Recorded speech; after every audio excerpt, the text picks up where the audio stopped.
विलंब के लिए क्षमा।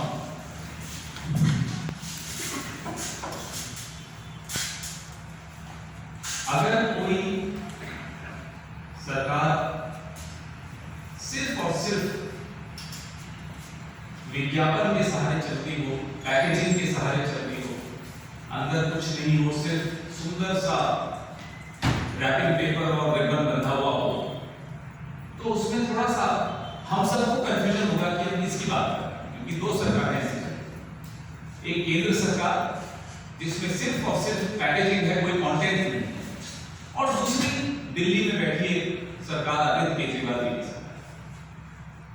बड़े बड़े विज्ञापन लुभावने से रंगीन विज्ञापन, रेडियो पे आप रास्ते में गाड़ी में रेडियो चलाएं तो फिर उसमें विज्ञापन, टीवी पर विज्ञापन, कोई आपत्ति नहीं विज्ञापन दीजिए, लेकिन जो जमीनी हकीकत है उसको कितना ढकोगे। मुसीबत के समय असलियत दिखाई दे जाती है कि ये विज्ञापन सिर्फ और सिर्फ झूठ का एक पुलिंदा है, असलियत कुछ और। अभी मैं केंद्रित करूंगा अरविंद केजरीवाल जी की दिल्ली में बैठी सरकार। पिछले मार्च से लेकर अब तक एक हेल्थ इमरजेंसी पूरे विश्व में चल रही है। जाहिर सी बात है कि दिल्ली देश की राजधानी है, तो आप सब यहीं हैं, आप सब देख रहे हैं क्या हो रहा है। सारे आंकड़ों की पोल खुल जाती है जब इस तरह की मुसीबत आती है। सबके सामने सच अपने आप आ जाता है, सच को रोकना असंभव हो जाता है। आप करोड़ों खर्च कर लीजिए विज्ञापनों पर, लेकिन सच निकलकर आ ही जाता है। अफसोस की बात है कि इस विज्ञापन वाली सरकार की गलतियों का खामियाजा दिल्ली के लोग भुगत रहे हैं। ये वो लोग हैं जिन्होंने वोट दिया, प्यार दिया, विश्वास जताया है इस सरकार। आप, क्योंकि आप में से कुछ लोग तो जानते हैं कि शीला दीक्षित जी की सरकार में मैं 15 साल था उनके साथ, इस दिल्ली को बदलते हुए, समझते हुए, बनते हुए देखा। हर साल उन 15 सालों में औसतन हर साल एक नया अस्पताल इस शहर में जुड़ जाता है। आपके सामने है पिछले 5.5 साल के आंकड़े भी आपके सामने हैं। एक अस्पताल, मैं फिर से दोहराता हूं, एक अस्पताल बता दीजिए जो इस सरकार ने पिछले 5.5 साल में खुद शुरू किया हो और खुद खत्म किया बनाना। अभी जो बुराड़ी वाला अस्पताल जिसका बड़े विज्ञापनों के साथ शुभारंभ किया गया, वो शीला दीक्षित जी के समय शुरू हुआ था और 5.5 साल लगभग उसका कंस्ट्रक्शन भी रुक गया।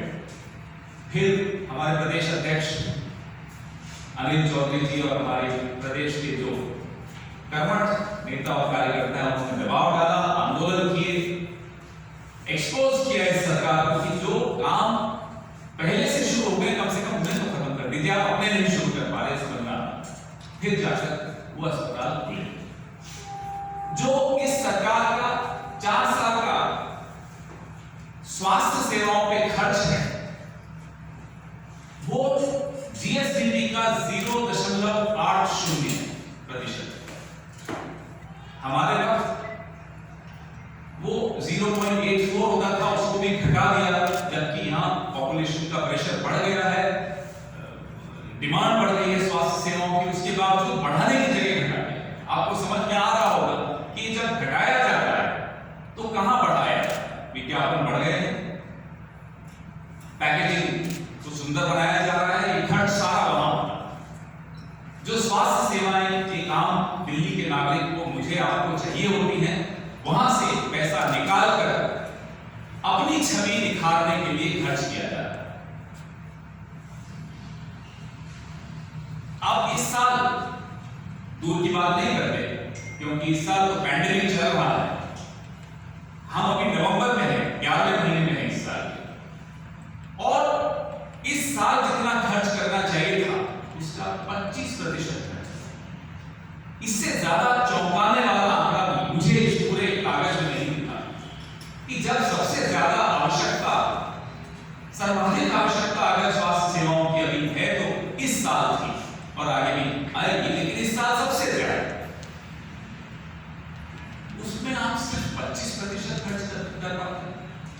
आपने अपने मैनिफेस्टो में कहा था कि 30,000 बेड्स जोड़े जाएंगे दिल्ली अस्पताल में।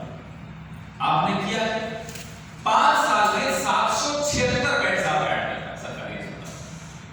बोले आपने 30,000 और आप लाए सिर्फ 776।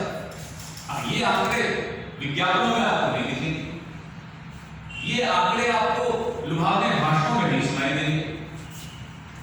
दिल्ली की जनता को, दिल्ली के मीडिया को आप मूर्ख क्यों मान के चल रहे हैं केजरीवाल जी?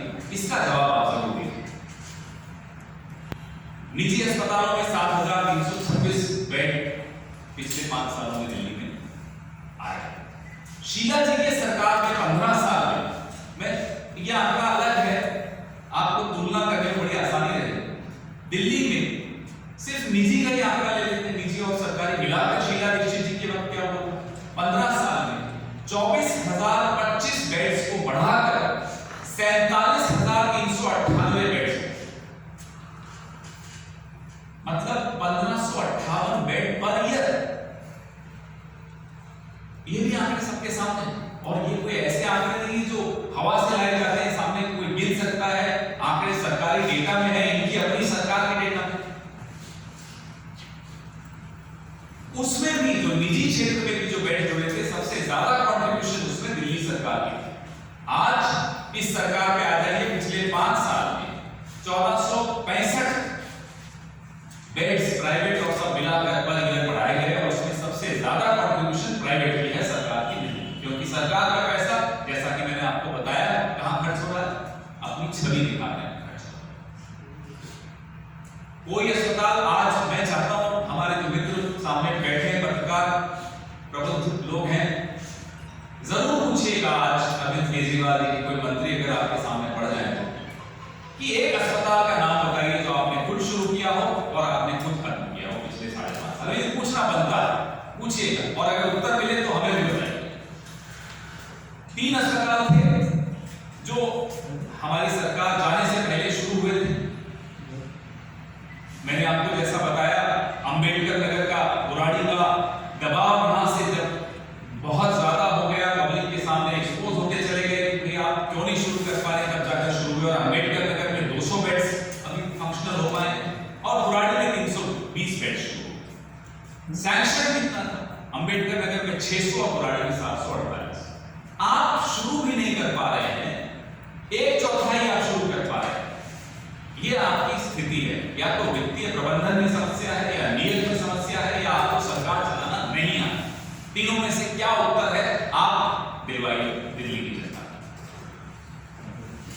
इंदिरा गांधी अस्पताल में जो फेज 1 था, उसमें 1241 बेड्स अभी आप चालू ही नहीं कर पाए। अरे हम तो आपको एक हल्का फुल्का शहर, अच्छी सरकार देखोगे, स्वास्थ्य सेवाएं, हर चीज में दिल्ली जो थी पूरे देश का एक उदाहरण बन चुकी है। आपने क्या हालत कर दी है इस शहर की, ये जवाब आपको देना चाहिए। मोहल्ला क्लिनिक पूरे विश्व में अपना ढिंढोरा पीट रहे, जैसे मोहल्ला क्लिनिक से तो दिल्ली में क्रांति आ गई है स्वास्थ्य। दिखाई ना कहां है, कितनी मोहल्ला क्लिनिक आपकी चल रही? अभी कोविड में टेस्टिंग की जो फैसिलिटीज की बहुत ज्यादा आवश्यकता थी, उसमें मोहल्ला क्लिनिक में सिर्फ और सिर्फ 6 मोहल्ला क्लिनिक टेस्टिंग सेंटर के रूप में काम कर रहे हैं। क्यों आपने बढ़ा? क्योंकि कोटा कैबिन में है, आपके अपने कार्यकर्ताओं के मकानों पे आपने किराए पे मोहल्ला क्लिनिक चला रखी है, टेम्पररी अरेंजमेंट्स हैं, सिर्फ और सिर्फ अपनी छवि दिखाने के लिए आप पूरे विश्व में बताते हैं मोहल्ला क्लिनिक है। क्या मोहल्ला क्लिनिक की असलियत आप में से कुछ लोग कई बार दिखा भी चुके। डॉक्टर्स, पैरामेडिकल स्टाफ, नर्सेज की कमी दिल्ली सबको सामने दिख रही। 31% डॉक्टरों की वैकेंसीज हैं, आप नहीं कर पाए। 31%, 1/4 आप डॉक्टर ही नहीं दे पा रहे हैं। 21% पैरामेडिकल स्टाफ और नर्सेज को आप नहीं कर पाए।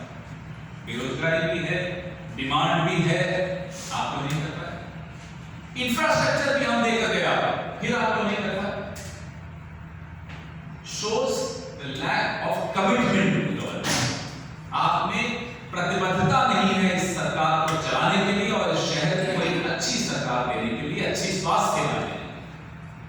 ये हमारा आरोप बेबुनियाद नहीं है, तथ्यों के साथ है, आंकड़ों के साथ है।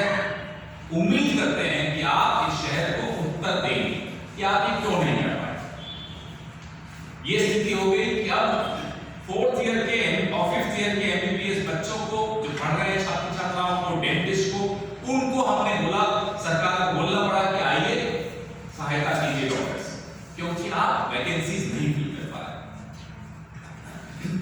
आप बजट पास करते हैं, प्रेस कॉन्फ्रेंस करते हैं, विज्ञापनों में डालते हैं कि हमने हेल्थ में एलोकेशन बढ़ाया। एलोकेशन बढ़ाना और एक्सपेंडिचर नहीं करना, तो लाभ क्या हुआ एलोकेशन बढ़ाने? विज्ञापनों में और पीआर में आपने एलोकेशन भी बढ़ाई और एक्सपेंडिचर एलोकेशन से कहीं ज्यादा बढ़ाया। तो जहां आपको सीधा निजी लाभ होता है, छवि का लाभ होता है, वहां तो आप एलोकेशन भी नहीं देखते और तुरंत एक्सपेंडिचर करवा देते हो, अलग अलग हेड से ले आते।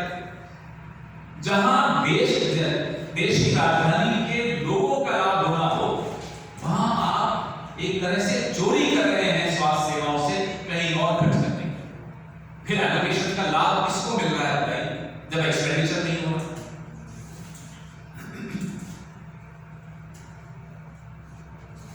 इसलिए अब जबकि एक पैंडेमिक चल रहा है, ये प्रश्न और पैंडेमिक कोई घटता हुआ नहीं दिख रहा। हर 10-15 दिन में प्रेस कॉन्फ्रेंस करके ये बोल देना कि वर्स्ट इज ओवर, और उसके अगले 15 दिन में आंकड़े बढ़ते चले जाएंगे।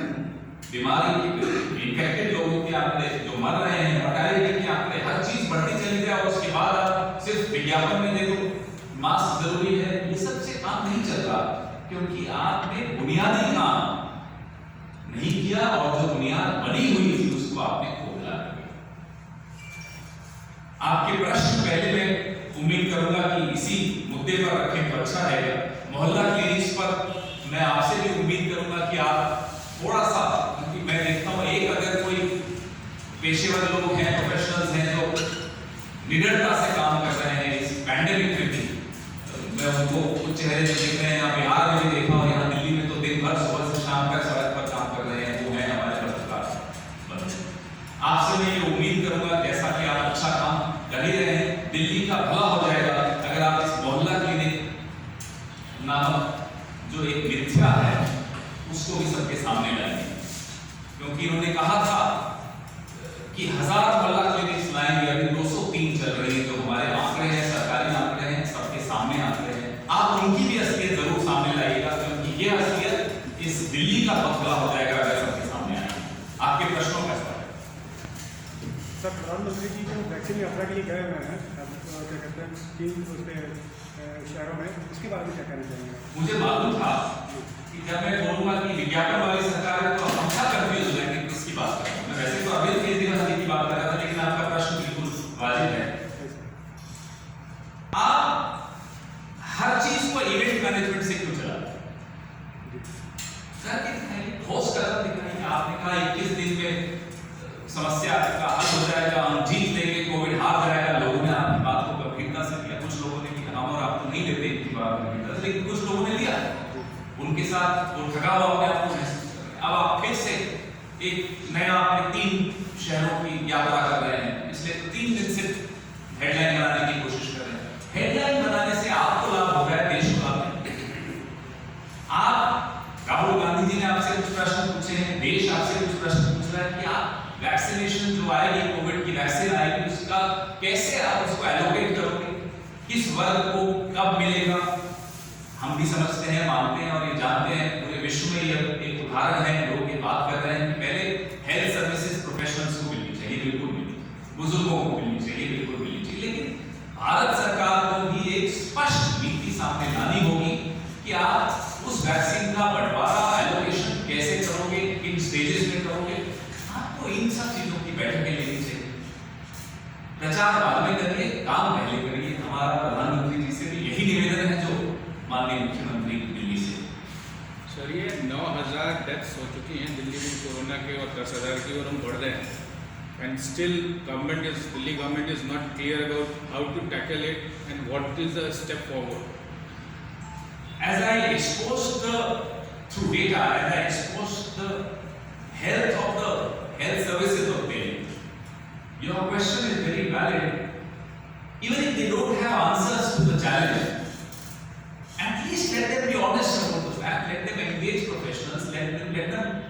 engage with all of us, people who've been getting a lot of experience in governments, and talk to them, find answers. Instead of that, if you are planning only to spend money on advertisements and publicity, then I am afraid you are not committed to the cause of providing Delhi with good health care, especially in times of pandemic. The claims of Delhi government in normal times would have been ignored, maybe accepted, maybe criticized by the opposition, and ignored largely by the media. But in times of a crisis, when you compare the facts on the ground with the reality and the data that you provide through your advertisements, your true face stands exposed. That's the purpose of this press conference. That's our serious complaint with this government. Stop advertising, start working. Anil Chaudhary जी ने sir एक एजेंडर है। अनिल चौधरी जी ने ये भी कहा कि यदि नई सरकार चला सकते तो they should resign. Will you stand by that and will that be ever be possible? No, obviously. Or is it only a statement? No, how can it just be a statement? He's right. If you cannot perform, please leave the position, because you've been elected not to just publicize achievements that are not there. If you cannot build on what was given to you by the previous government, at least maintain that. You are unable to spend the allocated budget. You are unable to add a single hospital in Delhi, which definitely needs hospitals. Then you make irresponsible statements like बाहर के लोग आ जाते हैं. Obviously Delhi में हमेशा आते हैं. और क्यों नहीं आए? नहीं, अब तो वो बात अलग हो गई क्योंकि हरियाणा में दिल्ली से सस्ता है, यूपी में दिल्ली से सस्ता है, ये टेस्ट हो गई है। That's a different aspect altogether. What is Delhi government doing for people in Delhi? That's a question that is a valid question. ये प्रश्न हम सबका बनता है पूछना। दिल्ली जानना चाहती है कि आप एक अस्पताल नहीं जोड़ पाए, एक अस्पताल शुरू और खत्म नहीं कर पाए। आपने मोहल्ला क्लिनिक्स के जो वादे किए थे वो खोखले साबित हो गए। आपने जो बेड्स प्रॉमिस किए थे वो आप नहीं दे पाए। आप बजट खर्च नहीं कर पाए। आप एलोकेशन का पूरा नगाड़ा बजाते हैं शहर में और उसके बाद खर्च नहीं कर पाते। तो ये सब बातें तो बड़े पूछ ही दें। सर, अभी मैं इस समय देखा जाए तो दिल्ली में दो समस्या है। एक कोरोना को लेकर दूसरी समस्या प्रदूषण को लेकर है। हालांकि बारिश हुई है, प्रदूषण लेवल कम है। क्या आपको लगता है कि अभी केजरीवाल की सरकार सही मायने में प्रदूषण कम करने के लिए काम कर रही है, जिस तरह से उनका रेड लाइट में मोटर रोकना अभियान चल रहा है, या फिर कोरोना को लेकर जो मामले बढ़ रहे हैं, तो संजीदा है सरकार बात को लेकर, दोनों बात को लेकर? आपको क्या लगता है संजीदा? भाई नई स्टडीज हम सबने देखी, ये जो पिछले 3-4 साल से पराली कर रहे हैं, कितना प्रतिशत हिस्सा इस प्रदूषण का पराली के को श्रेय दे सकते हैं? 10%। हम तो नहीं कह रहे, सरकार कुछ भी कहती रहे। प्रोफेशनल साइंटिस्ट का ये जो स्टडी आई है, जब वो कहते हैं पराली से सिर्फ 10% है, तो बाकी 90% का हिसाब तो अभी केजरीवाल नहीं करेंगे। समस्या शुरू से है। एनसीडी को आप ब्लेम करिए, बिल्कुल करिए, हम भी करते हैं। एनसीडी बिल्कुल काम नहीं करते, लेकिन जो काम आपके जिम्मे है उसमें भी आप कभी कहीं और देख रहे हैं, कभी और कहीं किसानों को ब्लेम कर रहे हैं, कभी केंद्र सरकार को कर रहे हैं, कभी एनसीडी को कर रहे हैं, कभी दिल्ली की जनता को कर रहे हैं। आपकी जिम्मेदारी है। कभी बेटा कभी भाई बन जाते हैं चुनाव के बाद। चुनाव के बाद भी कोई रिश्ते निभाइए। प्रदूषण को लेकर कहीं कोई गंभीरता इस सरकार ने नहीं देखा है। जो आते ही सिर्फ ब्लेम गेम शुरू कर दे कि वो पराली से हो रहा है। 15 साल होंगी सत्ता में, पराली शब्द नहीं सुनाई देता था उन्हें, अचानक पराली। वो किसान अब आपको जवाब नहीं देने की स्थिति में, वो दूर बैठा पंजाब हरियाणा में, तो आप उसको ब्लेम कर रहे हैं। तो ये जो आज हम आरंभ कर रहे हैं, ये एक श्रृंखला है प्रेस वार्ता, इन्हीं तमाम मुद्दों को लेकर जो आपने उठाया, स्वास्थ्य सेवाएं, प्रदूषण, जो दिल्ली की स्थिति बना दी है, वो तमाम चीजों को सामने एक्सपोज करने के लिए ये पोल खोल अभियान के तहत कहीं जज्बा। सर, आम आदमी पार्टी ऑलवेज इसकी एमसीडी का प्रॉब्लम है, इसके रीजन से कोविड भी बहुत सारा कंप्लेन किया। Centre in the report has said that short-term by Delhi government has led to spike in COVID cases or basically blame game हो रही है दोनों साइड से। What do you say? The problem is that in the middle of this blame game, with MCD, state government and the central government blaming each other, the price is being paid by the ordinary citizen of Delhi, by you and me. Therefore, and in the transaction of business rules, which governs the Delhi government, things are mostly in black and white. Everybody's role is very clearly defined. Nobody can get away by saying X is not working, Y is not working. Everything is out there for everyone to see. Well, we all know how MCD is conducting itself and its affairs. वो भी किसी से छिपा नहीं, तो MCD का भ्रष्टाचार हो या MCD का कुप्रबंधन हो। केंद्र सरकार के विषय में तो हम हर बार बोलते ही हैं, AICC में भी बैठकर और यहाँ भी बोल ही रहे हैं कि 21 दिन का वादा करके किया क्या, मजदूरों का पलायन हमने देखा। हर स्तर पे जहां उनकी जिम्मेदारी बनती है, बिल्कुल हम उनको नहीं बोलेंगे, लेकिन जहां जिम्मेदारी अरविंद केजरीवाल जी की बनती है, अगर वो नहीं ले पा रहे हैं जिम्मेदारी, तो उस पर हम प्रश्न जरूर। सर मास्क को लेकर दिल्ली में 2000 का फाइन है, पब्लिक को काफी परेशानी है, उस पर आपका क्या राय है? इस पर मैं टिप्पणी इसलिए नहीं करना चाहता क्योंकि मास्क तो पहनना ही पड़ेगा, नहीं वो हम देखते हैं लेकिन हाँ इसमें दिक्कत तो आ रही होगी। मास्क पहनना अभी सबके लिए जरूरी है। फाइन कितना है कितना नहीं उस पर चर्चा जरूर हो सकती है, लेकिन मास्क पहनना जरूरी है। सर ये वैक्सीन पे बात हो रही है और ये बोलते हुए मैंने मास्क इसलिए हटाया है क्योंकि मीडिया से लेकिन जो भी हम आपस में आमने सामने मिलते हैं। देखा था संजय सिंह लखनऊ में प्रेस कॉन्फ्रेंस कर रहे थे और उनके साथ काफी कार्यकर्ता भी थे, किसी ने मास्क को फॉलो नहीं किया था। किसी एक उदाहरण को नहीं लूंगा, हम सबके साथ ये कई बार हो रहा होता है कि जब हम भीड़ में होते हैं, राजनीतिक लोग हैं, घर में बैठ तो सकते नहीं, कुछ नेता है आपके इस शहर में जो सरकार में भी हैं और बाहर नहीं निकलते, कुछ लोग हैं ऐसे, तो बाहर तो निकलना पड़ेगा और लोगों से मिलना पड़ेगा। जितना हो सके हम सबको उसमें पूरी जिम्मेदारी के साथ चलना चाहिए और मास्क पहनना चाहिए, लेकिन मैं उदाहरणों पर नहीं कहूँगा। सर कि बिहार इलेक्शंस हुए थे, वहाँ पर जो रैलीज हुई थी उसमें भी मास्क कहीं जो है देखा जा रहा था कि ना सोशल डिस्टेंसिंग नहीं थी, ना ही मास्क यूज किया जा रहा था, इसके बारे में चर्चा करें। नहीं, जैसा मैंने कहा कि राजनीति में तो यह सब होता है, सामने दिखता है, लेकिन हम सबको ये जिम्मेदारी लेनी चाहिए कि किस तरह से हम बचाएं अपने आप को भी और लोगों को। अल्टीमेटली तो पब्लिक ही उसको सफर करती है। सब पब्लिक, हम भी तो पब्लिक, हमारा पब्लिक ही है सभी। एक किसानों से जिस तरह से कल सरकार ने किसानों को दिल्ली आने की अनुमति दे दी है, बुराड़ी पे इंतजाम करने का दावा किया, लेकिन दिल्ली सरकार ने कहा कि बुराड़ी में किसानों की पूरी व्यवस्था होगी, लेकिन अब तक उनके लिए जाने की व्यवस्था है, कोई डेट है, खुले आकाश में जाने की व्यवस्था। दिल्ली सरकार जो कहती है अगर उसका मान लेते हैं तो फिर मैं आपको कहता हूँ, लेकिन मैंने आज मैं भी बता रहा हूँ, मालूम पड़ा है हमारे जो कांग्रेस के कार्यकर्ता हैं वो बहुत अच्छी तरह से इस पे काम कर रहे हैं। दिल्ली सरकार का तो यह है कि एक तरफ तो हरियाली आंसू बहाते हैं किसानों के लिए, और वहीं दूसरी तरफ ये 23 जनवरी को 2020 में अधिसूचना दिल्ली सरकार की आ गई और जिसके तहत वो कह रहे हैं केंद्र सरकार किसान बिलों को जैसे ही लागू करेगी, दिल्ली सरकार उनके अनुसार दिल्ली में भी लागू करने की तैयारी है। आप तुलना कीजिए कांग्रेस की छत्तीसगढ़, राजस्थान, पंजाब की सरकारों ने क्या किया किसान बिलों को लेकर, और आप तुलना कीजिए कि दिल्ली की आम आदमी सरकार पार्टी की सरकार क्या कर रही है। तो ये इनकी बातों को गंभीरता से मत लीजिए। अगर ये कहते हैं कि सूरजपुर में उगता है तो फिर भी एक बार खिड़की खोल कर देख लीजिए वापिस उगता है।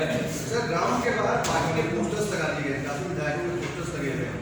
जैसा मैंने आपको कहा ये विज्ञापन और पोस्टरों की सरकार है, लेकिन जब मुसीबत का समय आता है तो इस पोस्टरों और विज्ञापन के पीछे की असलियत दिख जाती है, जो आज आपको भी दिख रही है। सर दिल्ली सरकार किसानों के मामले में कहती है कि हम किसानों के साथ हैं, पंजाब के, हरियाणा के सब और सबको इकट्ठा कर रहे हैं, लेकिन दिल्ली में मिनिमम MSP लागू नहीं है।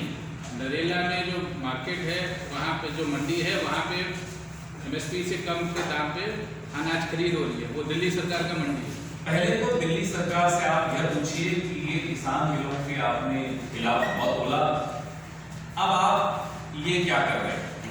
किसान बिलों को आप तैयारी क्यों कर रहे हो, यहाँ भी लागू कर रहे हो? खुलकर सामने आइए। ऐसा तो नहीं हो सकता ना, पोस्टरों में और विज्ञापनों में और भाषणों में कुछ और कागज, सरकार तो कागजों से चलती है, नारों से तो नहीं चलती, भाषणों से तो नहीं चलती, कागज में ऐसे। तो यह आपको इस सरकार से पूछना चाहिए कि पहले आप अपने कागज दुरुस्त कीजिए, फिर बात कीजिए। सर सेंट्रल गवर्नमेंट जो है वो एमएसपी को गारंटी भी नहीं कर रही है, एमएसपी के लिए वो गारंटी दे दे कि नहीं इतना इससे नीचे तो कभी होगा ही नहीं। सही बात है। अगर इन नए कानूनों में यह बात स्पष्ट तौर पे लिखी जाती है कि एमएसपी से नीचे अगर कोई खरीदेगा तो अगर उसके लिए सजा का प्रावधान है, तो आधी समस्या तो वहीं खत्म हो जाती है। आपने देखा 1.5 महीना पहले जब तिलहनों और दालों को एमएसपी से हटाया गया, तो वो तो आपने लिखित में हटाया ना, वो तो मौखिक में नहीं हटाया। तो जब हटाएंगे तो लिखित में और देंगे तो मौखिक, कौन मानेगा आपकी बात? और खास तौर पे आपकी बात तो नहीं मानी जाएगी, क्योंकि जीएसटी तो आपने संविधान की शपथ लेकर कहा था कि आप जीएसटी का राज्यों को हिस्सा देंगे, वो आप नहीं दे रहे। संविधान की शपथ अगर आप नहीं मानते तो प्रधानमंत्री जी माफी के साथ गुस्ताखी कर रहे हैं, आपकी बात पर विश्वास भी कैसे करें?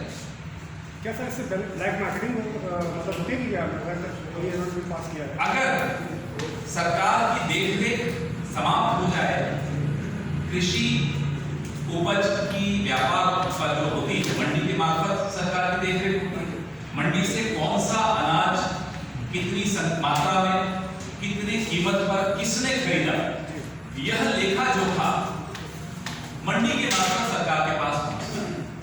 जब यह सिस्टम खत्म हो जाएगा, आपको और मुझे मालूम ही नहीं पड़ेगा कि इनके खेत पर कौन आया, कौन सा अनाज कितने में लिया और कितना लिया, तो जाहिर सी बात है कि किसी को नहीं मालूम पड़ेगा कौन जमाखोरी कर रहा है, किस उपज की जमाखोरी हो रही है और वो कितनी कीमत पर उसने लिया और कितने पे बेचे।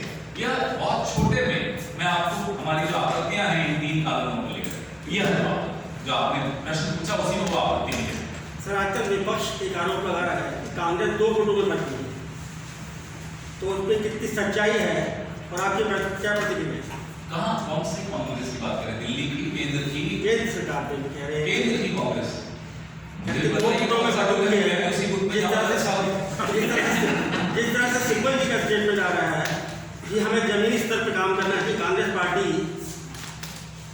देखिए, जो सिब्बल जी कह रहे हैं वो बात हम सब बोलते हैं, फर्क सिर्फ इतना है कि हम अपने आप को बोलते हैं। मैं कांग्रेस पार्टी के प्रवक्ता की हैसियत से अपने आप से पूछता हूं कि क्या मेरे को और अच्छा काम करना चाहिए, क्या मेरे थोड़ी कमजोरी मुझे भी रह गई काम करने? यह प्रश्न हर कांग्रेस के वर्कर को अपने आप से पूछना चाहिए। पूछते हैं, हमेशा पूछते हैं। तो कोई गुट नहीं होते। हमारे यहाँ एक स्वस्थ परंपरा है कि हम आपस में एक दूसरे से भी प्रश्न पूछते हैं कि भाई यहाँ आपकी कमजोरी तो नहीं देखो, अपने आप से भी पूछते। जो नहीं होना चाहिए वो ये है कि पब्लिक में मत करें, बस यही हमारी आपत्ति है। लेकिन और कोई ऐसी बात नहीं, कोई गुट नहीं है यहाँ। बिल्कुल हम सब एक दूसरे की से प्रेरणा लेते हैं।